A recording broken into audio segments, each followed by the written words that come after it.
I spoke previously about when you are looking at a situation, who to go to in order to learn from. I spoke about situations where if you want to learn something, if you want to have a better relationship, have a better business, that type of thing, go to the right sources for the answers. Go to people that are more successful than you are in that particular arena because they're the best teachers. So we're going to talk about relationships. We have a generation of people that are brought up by people that were either in no relationship or a bad relationship, and they're teaching these people how to interact with others. They're not giving them the proper social skills.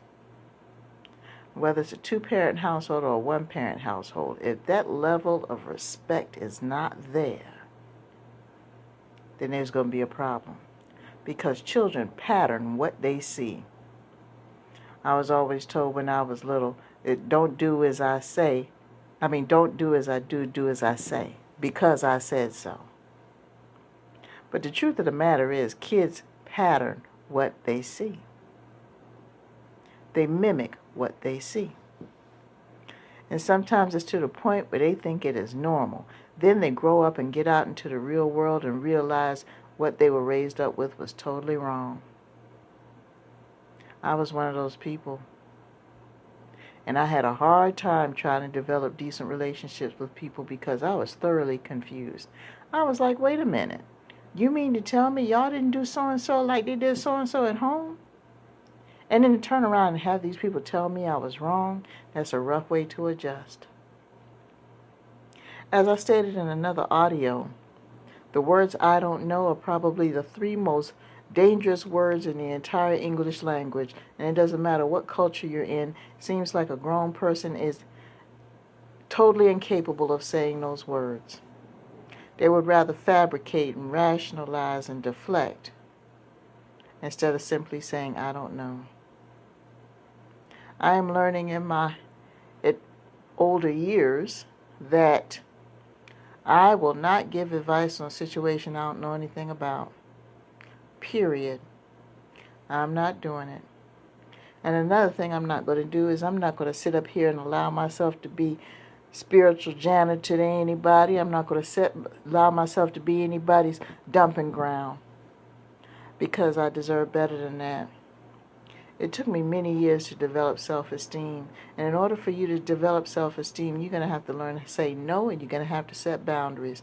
You're going to have to do those two things if you want to increase your self-esteem.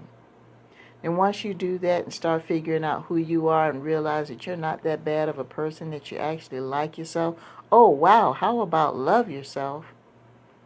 Your tolerance level for bullshit starts to get very low. And you take all that energy that you used to spend involved in it or being privy to it, and you spend that energy actually helping people. Isn't that a good thing? I forgot which scientist it was, but it says that energy is neither created nor destroyed. It's simply transferred from one place to another. And I truly believe that. So with all this energy floating around, negative and positive, you got to be careful what you take in.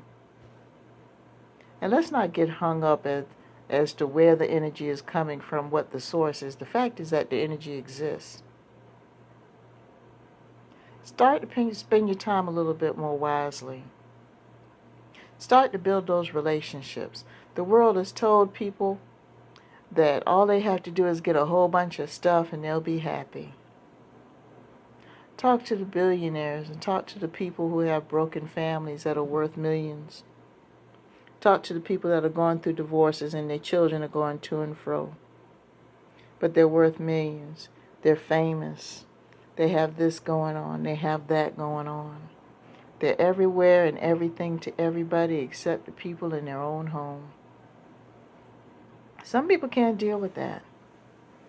They go out into the world and the whole world loves them, but at home there's no respect. And it kind of tears families apart. Because the bottom line is if you can't afford to pay attention, you can't afford much. Not much else.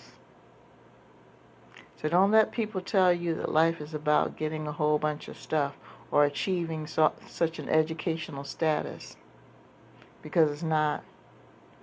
Talk to the educated people that don't have anybody in their lives. Talk to the millionaires and billionaires who either can't keep a mate, or they're going from mate to mate to mate in search of nothing. And a lot of them don't even care because they're satisfied with just having money. Well, I'm going to tell you what, the few relationships that I do have, I want them to be strong ones. Because when my energy is depleted on this earth and it's time for my spirit to move on to the next plane, I don't want to be by myself. And I don't want to be a situation where the dog is calling for help because nobody's in the house. I don't want it to be like that. Now, am I going to be bending over backwards trying to kiss somebody's butt to love me? I'm no dummy. I'm not going to do that. But I do know this much. I'm going to live my life as peacefully as possible. And if anybody still has grudges against me for what happened yesterday, you know what, do yourselves a favor and keep reading those old newspapers and try to live in today's society reading last week's edition. See how well that works for you. In the meantime, the rest of us are going to keep right on pushing. Just saying.